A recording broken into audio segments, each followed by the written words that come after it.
मित्रों, आज मैं आपके लिए एक कहानी लेकर आई हूँ। कहानी का नाम है अपने पराये। कहानी का आनंद लेने के लिए वीडियो पर अंत तक बने रहिएगा। माँ, चाय पी लीजिए, कहते हुए सुलेखा ने पलंग के पास स्टूल सरकाया और उस पर चाय का प्याला रख दिया। बिंदुमती ने सुलेखा को देख तो लिया, पर उठने का मन ना हुआ। माँ जी, चाय पी लीजिएगा वरना ठंडी हो जाएगी। सुलेखा ने बिंदुमती से एक बार फिर आग्रह किया। यह समय सुलेखा के लिए आपाधापी का होता है। वह बिंदुमती को चाय देकर विद्यालय के लिए तैयार होने में व्यस्त हो गई। वैसे कितनी भी व्यस्तता रहे, किंतु सुलेखा उसे सुबह सही समय पर चाय देना नहीं भूलती। सुलेखा का अपने प्रति यह स्नेह देखकर बिंदुमती की आंखें भर आती। इतना स्नेह, इतना सहारा तो उसके अपने जाए बच्चों ने भी नहीं दिया, लेकिन इनमें बच्चों का क्या दोष। बिंदुमती चाय पीने के लिए बिस्तर से उठने का प्रयास करने लगी। घड़ी की सुई बता रही थी कि सुलेखा को आज तैयार होने में देर हो गई है, इसलिए वह रुकी नहीं, अन्यथा वह बिंदुमती को सहारा देकर बिठाती और चाय का प्याला उसके हाथ में देकर जाती। बहुत ख्याल रखती है सुलेखा, बिंदुमती ने सोचकर कृतज्ञता महसूस की। उसने चाय पी, प्याला स्टूल पर रखा और आहिस्ते से लेट गई। अब बिंदुमती की दुनिया एक छोटे से कमरे में सिमट कर रह गई है। हाँ, जिस दिन सुलेखा विद्यालय से जल्दी आ जाती है, उस दिन वह उसे सहारा देकर बालकनी में ले जाती है। कभी कभी बिंदुमती के हाथ पांव की तेल से मालिश भी कर देती है। जो काम उसकी बहू को करना चाहिए था, वह काम पराई सुलेखा करती रहती है। आखिर रिश्ता ही क्या है बिंदुमती और सुलेखा का। बिंदुमती मकान मालकिन है और सुलेखा उसकी किराएदार। बहुत ना नुकर के बाद बिंदुमती उसे और उसके परिवार को किराए पर मकान देने के लिए राजी हुई थी। आनाकानी के बाद ही सही, लेकिन यही एक सही काम था जो बिंदुमती ने अपने जीवन में अपने लिए किया था। बिंदुमती ने अपना अब तक का जीवन जिस तरह गुजारा था, वह स्थिति उससे कतई मेल नहीं खाती थी, किंतु कहते हैं ना कि लाचारी इंसान को अपने रंग में रंग लेती है। शुरू शुरू में बिंदुमती ने सुलेखा की सहृदयता ठुकराने का प्रयास किया, लेकिन शीघ्र ही उसे सुलेखा के सहारे की आवश्यकता महसूस होने लगी। और हो भी क्यों नहीं, उम्र के इस पड़ाव पर आकर हर इंसान को सहारे की आवश्यकता महसूस होने लगती है। बिंदुमती बिस्तर पर लेटे लेटे अपने बीते दिनों को याद करने लगी। उन दिनों बिंदुमती कन्या विद्यालय की प्राचार्या थीं। छात्रावास की जिम्मेदारी भी उसी ने संभाली हुई थी। वह एक कड़क प्राचार्या के रूप में मशहूर थीं।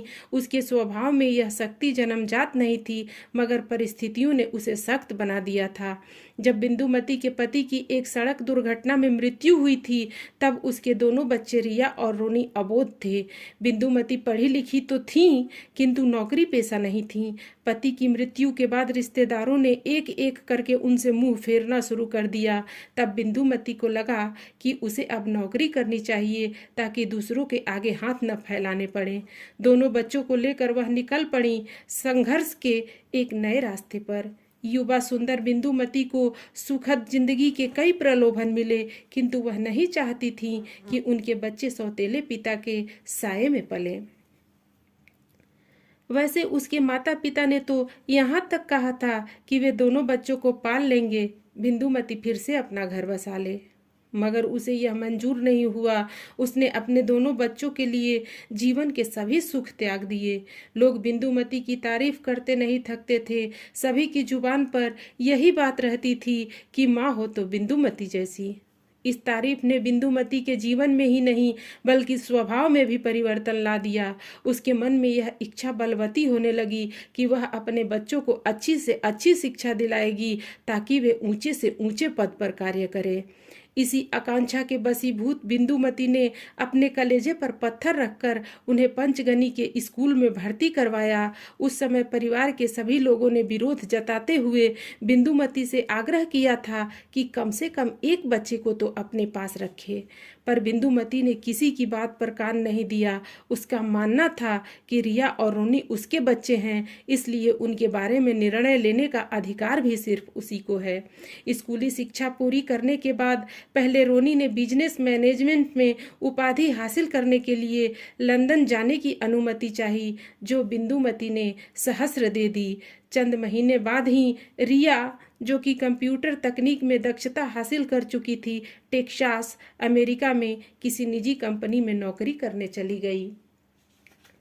रिया के जाने के समय बिंदुमती को दुख हुआ था। रिया नौकरी करने जा रही थी जबकि रोनी पढ़ने गया था। बिंदुमती को उम्मीद थी कि रोनी पढ़ाई पूरी करके उसके पास लौट आएगा, लेकिन रिया, वह तो नौकरी करने जा रही थी। भारत में अच्छी नौकरियों की कमी नहीं है। रिया, तेरे जैसी योग्यता वाली लड़की को यहाँ लोग सिर आंखों पर बिठाएंगे, बिंदुमती ने कहा था। ओह नो मम्मी, मुझे न किसी के सिर पर बैठना है और न आंखों पर। मेरा सपना है अमेरिका जाना। आप तो जानती हैं ना मम्मी, यह स्वर्णिम अवसर है, मैं इसे कैसे छोड़ दूं। रिया ने साफ शब्दों में कह दिया था कि वह किसी भी कीमत पर अपना इरादा नहीं बदलेगी। अपनी मम्मी को अकेला छोड़ जाओगी? बिंदुमती ने टूटते हुए स्वर में पूछा था। अकेली कहाँ छोड़ रही हूँ, वहाँ सेटल होते ही आपको भी अपने पास बुला लूंगी। रिया के पास मानो हर प्रश्न का उत्तर था। इसके बाद बिंदुमती कुछ नहीं कह पाई थी। रिया को हवाई अड्डे पर विदाई देते हुए उसे लगा था जैसे वह उससे हमेशा के लिए बिछुड़ रही हो। बहुत मुश्किल से वह अपने आंसू रोक पाई थी। रिया के जाने के बाद से ही उसे रोनी के लौटने की प्रतीक्षा रहती।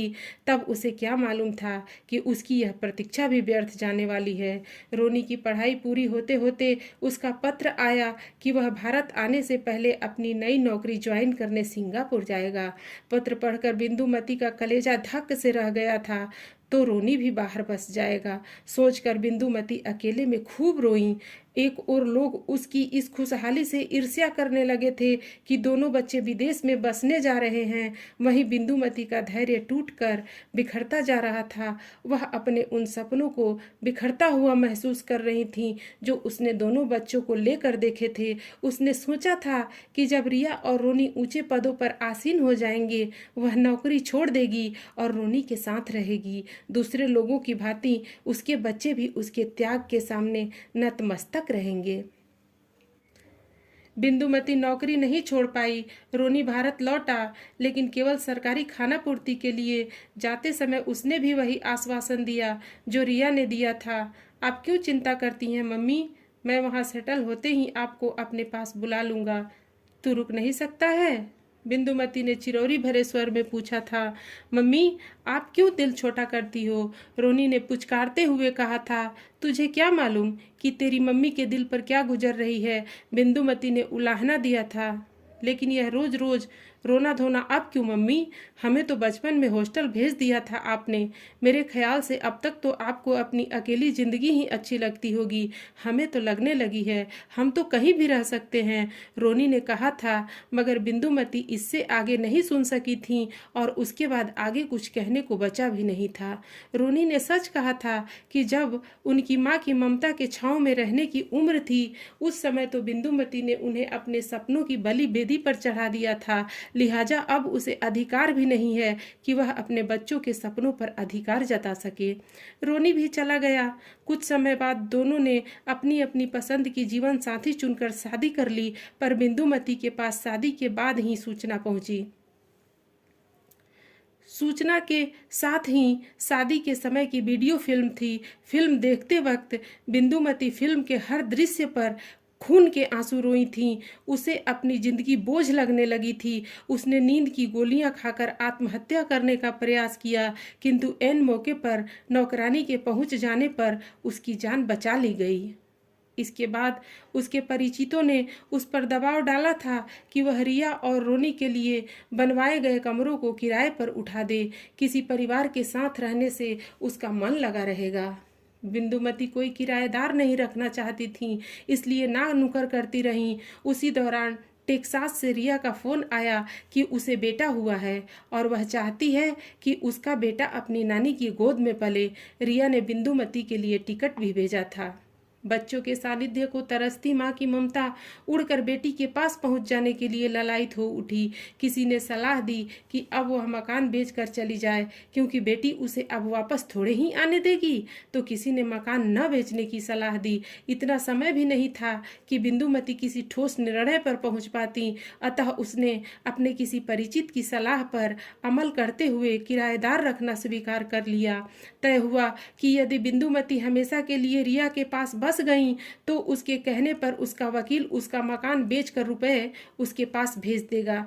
ऐसी स्थिति में किराएदार के सारे अनुबंध नए मकान मालिक की मर्जी के अनुसार होंगे। इस तरह बिंदुमती की तमाम शर्तें स्वीकारती हुई सुलेखा किराएदार के रूप में बिंदुमती के जीवन में आई। वह एक विद्यालय में पढ़ाती थी, जबकि उसका पति एक दवा कंपनी में काम करता था। उसे अधिकतर दौरे पर ही रहना पड़ता था। कोई विशेष इच्छा न होते हुए भी बिंदुमती ने सुलेखा को मकान किराए पर दे दिया और स्वयं टेक्सास के लिए रवाना हो गई। बिंदुमती के टेक्सास पहुंचने पर रिया ने भरपूर स्वागत किया। बिंदुमती के मन से सारे गिले शिकवे दूर हो गए। वह अपने नाती को गोद में उठाकर फूली नहीं समाई। दिन गुजरने लगे और धीरे धीरे रिया के स्नेह की परतें भी उतरने लगी। वह दिन भी आ गया जब बिंदुमती को इस सच्चाई को स्वीकार करना पड़ा कि रिया को अपने बच्चे के लिए उसकी नानी की नहीं बल्कि आया की आवश्यकता थी। अब बिंदुमती की उपस्थिति का मूल्य मात्र उतना ही रह गया जितना एक आया की उपस्थिति का होता है। स्थिति असहनीय होने पर बिंदुमती ने भारत लौटने का निश्चय किया। रिया और उसके पति ने बिंदुमती को रोकने का भरसक प्रयास किया, किंतु बिंदुमती रुकी नहीं। मित्रों, वृद्धा अवस्था में प्रवेश कर चुका शरीर और तार तार हो चुका मन बिंदुमती की बीमारी का कारण बन गया। जब अपना कह सकने लायक कोई नहीं था, तब ऐसे कठिन समय में सुलेखा ने उसे भरपूर सहारा दिया। जिस समर्पित भाव से सुलेखा ने बिंदुमती की सेवा की, उतने समर्पित भाव से तो शायद रिया और रोनी भी नहीं कर पाते। शुरू में सुलेखा की सेवा के बदले बिंदुमती ने उपेक्षा प्रदर्शित की, किंतु सुलेखा की लगन और निश्चल व्यवहार के आगे बिंदुमती को झुकना पड़ा। एक दिन कुछ स्वार्थी लोगों ने बिंदुमती से कहा भी, सुलेखा आपकी संपत्ति हड़पने के लिए इतनी सेवा करती रहती है ताकि आप खुश होकर अपनी संपत्ति उसे दे जाएं। मेरे मरने के बाद किसी के हाथ तो जानी ही है यह संपत्ति, फिर सुलेखा में क्या बुराई है? वह बेचारी तो पराई होकर भी सेवा कर रही है, जबकि पेट के जायों को तो इतनी भी सुध नहीं है कि उनकी माँ मर रही है या जिंदा है। कहते हुए गुस्से से फट पड़ी थी बिंदुमती। मित्रों, एक दिन बिंदुमती ने सुलेखा से भी कहा था, तेरा मेरा पिछले जन्म का जरूर कोई नाता है, वरना मेरे बच्चों को ही देख, उन्हें अपनी माँ की कोई सुध नहीं है। माफ़ कीजिएगा माँ जी, इसमें आपके बच्चों से कहीं अधिक आप दोषी हैं। जब उन्हें आपके अपनत्व की जरूरत थी, तब आपने उन्हें अपने से दूर कर दिया, उन्हें पराया बना दिया। इसलिए अब अगर आज वे परायों सा बर्ताव कर रहे हैं तो इसमें उनका कोई दोष नहीं है, उन्हें तो अपने पराये का बोध ही नहीं है। सुलेखा ने साहस करके सच कह डाला था। तब बिंदुमती निरुत्तर रह गई थी, उनका सिर झुक गया था और आंखें डबडबा आई थीं। आज भी उसके जीवन का यह सच उसे रुला देता है। बस यही तसल्ली है कि अपनों को अपने ही हाथों से पराया बना चुकी बिंदुमती आज परायों से अपनापन पा रही हैं। मित्रों, कहानी यदि अच्छी लगी तो लाइक और सब्सक्राइब करिएगा। कहानी में क्या अच्छा लगा कमेंट में लिखिएगा। धन्यवाद।